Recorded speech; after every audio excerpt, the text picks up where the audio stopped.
Assalamualaikum warahmatullahi wabarakatuh. Perkenalkan, saya Babe Asdin. Saya adalah salah satu anggota komite dengan jabatan sebagai sekretaris. Pada kesempatan kali ini saya akan menjelaskan tentang komite. Komite sekolah adalah lembaga mandiri yang beranggotakan orang tua atau wali peserta didik, komunitas sekolah, serta tokoh masyarakat yang peduli pendidikan. Komite sekolah diatur dengan Permendikbud nomor 75 tahun 2016 tentang komite sekolah.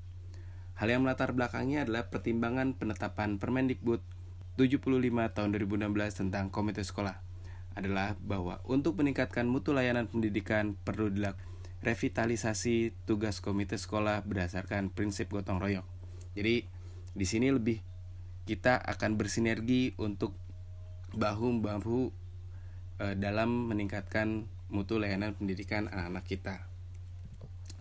Tugas komite sendiri yaitu memberikan pertimbangan dalam penentuan dan pelaksanaan kebijakan pendidikan, menggalang dana dan sumber daya pendidikan lainnya dari masyarakat baik perorangan, organisasi atau dunia usaha atau dunia industri maupun pemangku kepentingan lainnya melalui upaya kreatif dan inovatif.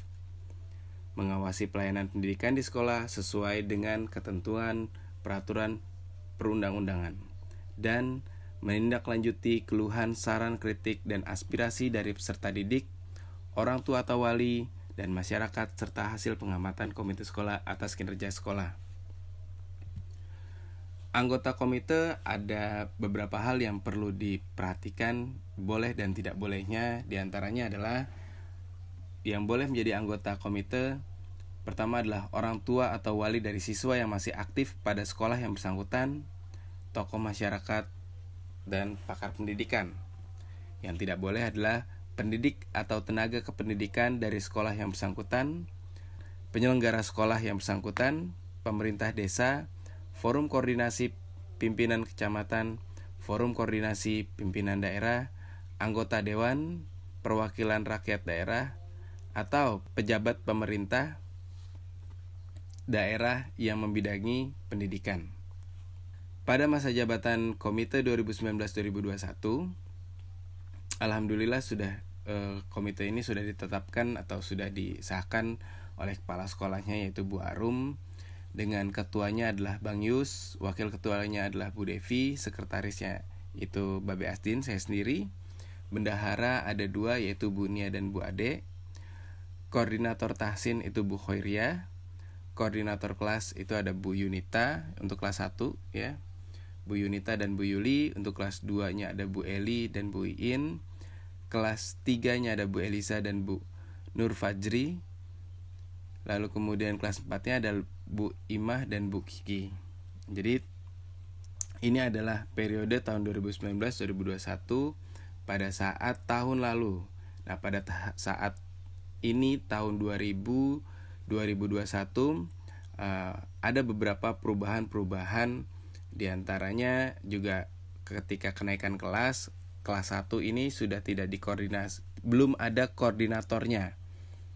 Jadi diharapkan nantinya orang tua murid dari kelas 1 bisa join di komite ini. Nah, lalu kemudian apa sih yang menjadi tugas dan tanggung jawab setiap anggota? Jobdesk untuk ketua sendiri yaitu memutuskan dan mengesahkan kebijakan yang telah diambil bersama.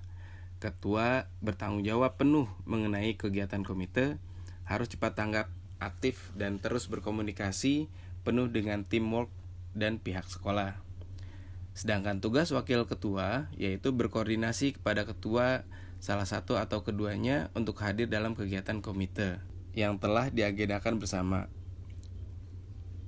Kedua yaitu berhak mengambil keputusan dan menandatangani aktivitas atau kegiatan apabila ketua berhalangan hadir. Yang ketiga adalah membantu peran ketua untuk mensukseskan kegiatan yang telah diagendakan. Jobdesk untuk sekretaris adalah 1. Membuat rekapan atas kebijakan yang telah disepakati bersama dan diserahkan kepada ketua untuk disahkan. Kedua, membuat surat resmi dan edaran informasi dari komite kepada pihak yang akan diundang, sekolah, dan orang tua murid. Selanjutnya adalah jobdesk untuk bendahara 1, yaitu membuat kebijakan untuk seluruh anggota komite dan orang tua. Jadi nantinya bakal ada berapa sih pungutan biaya, lalu kemudian bagaimana regulasinya, ada kebijakan-kebijakan apa saja, ini ditentukan oleh bendahara 1. Lalu kemudian memegang keuangan komite dengan rekeningnya. Lalu yang ketiga adalah membuat catatan uang masuk dan keluar. Nantinya kita akan membahas keuangan ini di season berikutnya. Job desk untuk bendahara 2 yaitu merekap hasil keuangan kegiatan. Dan yang kedua adalah menginfokan dan mengingatkan kepada seluruh anggota komite dan orang tua. Berikutnya adalah job desk koordinator tahsin.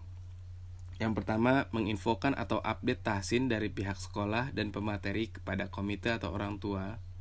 Yang kedua, update jadwal tahsin seminggu sekali untuk orang tua murid. Yang ketiga adalah menginfokan kepada orang tua apa yang perlu dilakukan untuk dapat membantu anaknya dalam tahapannya. Nah, di sini memang kita membutuhkan koordinator tahsin karena tahsin dengan metode UMI ini masih baru dan perlu diperkenalkan lebih jauh lagi gitu. Nah, makanya dibutuhkan koordinasi. Di sini ada Bu Khoiriah yang mengkoordinatori. Lalu kemudian core job desk untuk koordinator kelas. Yang pertama adalah menginfokan kembali kepada orang tua murid di setiap kelasnya tentang agenda dan kegiatan yang dibuat oleh sekolah dan komite. Yang kedua, menjadi sarana penampung masukan orang tua kelas kepada komite. Yang ketiga, membantu mengingatkan penyetoran uang komite setiap bulannya. Dan yang terakhir adalah Korlas akan bergilir menjadi penanggung jawab untuk membuat panitia kecil dari kelasnya. Jadi koordinator-koordinator kelas ini juga yang akan menginformasikan akan adanya siapa orang tua yang sedang sakit, orang tua yang sedang habis melahirkan, lalu kemudian juga aktivitas yang ada di kelasnya yang bisa komite berkontribusi di dalamnya.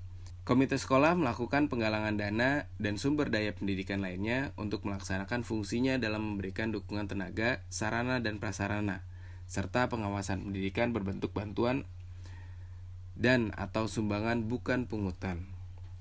Sumbangan pendidikan adalah pemberian berupa uang, barang, atau jasa oleh peserta didik, orang tua atau walinya, baik perseorangan maupun bersama-sama, masyarakat atau lembaga secara sukarela dan tidak mengikat satuan pendidikan.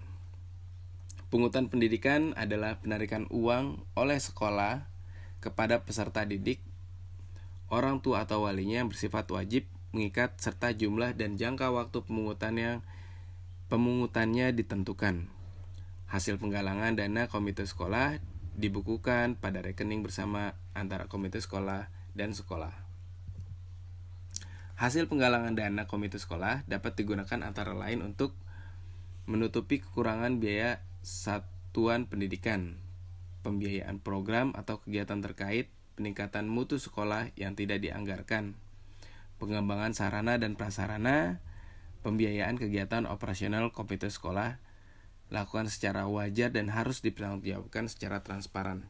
Jadi kegiatan sarana dan prasarana ini beberapa kegiatan-kegiatan yang pernah kita lakukan seperti ada lomba 17-an Agustusan, lalu kemudian juga ada yang namanya Hari Guru, lalu kita juga menjenguk yang sakit, lalu kemudian ketika ada aktivitas seperti berenang, itu diperlukannya adanya snack. Nah, ini yang difasilitasi biaya yang sudah dikumpulkan, biaya inilah yang akan nantinya dikeluarkan. Adapun memang besaran budgetnya itu disesuaikan dengan kebutuhan aktivitas ataupun apa yang sedang terjadi gitu. Jadi memang benar-benar menyesuaikan adakah budgetnya ataukah memang nantinya perlunya ada tambahan tersendiri. Contoh misalkan apabila ada satu orang tua murid yang habis melahirkan, dibudgetkan dari pihak komite adalah sekitar 100.000. Nah, tetapi koordinator kelasnya itu mengkoordinasi lagi orang tua murid yang lainnya gitu. Bahwasanya ini ada loh orang tua murid yang sedang melahirkan, yang setelah melahirkan, yuk kita jenguk yuk bareng-bareng gitu. Nah, ketika dijenguk otomatis apakah mereka nantinya akan ada pengkolektifan kembali, itu dipersilahkan, disesuaikan dengan kebijakan kelasnya masing-masing. Penggalangan dana dan sumber daya pendidikan lainnya dalam bentuk bantuan dan atau sumbangan tidak boleh bersumber dari perusahaan rokok atau lembaga yang menggunakan merek dagang, logo, semboyan, atau warna yang dapat diasosiasikan sebagai ciri khas perusahaan rokok. Yang kedua, perusahaan minuman beralkohol atau lembaga yang menggunakan merek dagang, logo, semboyan, atau warna yang dapat diasosiasikan sebagai ciri khas perusahaan minuman beralkohol. Dan terakhir yaitu partai politik. Jadi benar-benar saat ini kita baru bisa mendapatkan bantuan dana dari orang tua murid saja gitu. Adapun aktivitas lainnya kita masih mencoba bersinergi dengan aktivitas yang akan kita selenggarakan. Ya, salah satunya kegiatan kayak market day, lalu kemudian juga ada student performance. Ini yang nanti kedepannya harapan kami bisa bersinergi dengan pihak-pihak sponsorship seperti itu. Baik, Bapak Ibu, terima kasih sudah menyimak mengenai tentang penjelasan singkat tentang komite sekolah. Untuk detail lainnya Bapak Ibu bisa melihat di Permendikbud nomor 75 tahun 2016. Terima kasih dari saya. Wassalamualaikum warahmatullahi wabarakatuh.